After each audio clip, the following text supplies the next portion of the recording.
Viața mea, dacă nu ar trece lângă tine, n-ar conta, nu ar fi a mea.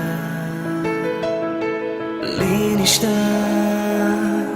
mi se șterge noaptea în suflet, sub privirea ta, sub privirea ta.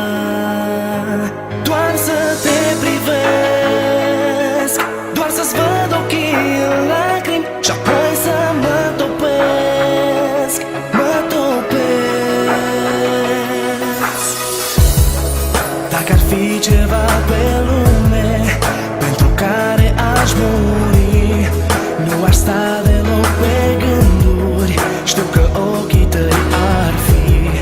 Dacă ar fi ceva pe lume de care mi-ar fi dor, ar fi ochii tăi albaștri ce-mi dau aripi să zbor. Ochii tăi îi confund mereu cu marea, mă înnec în ei, ei-mi spun ce vrei. Ochii tăi, de-un albastru cald precum este un cer senin, mă cheamă și vin.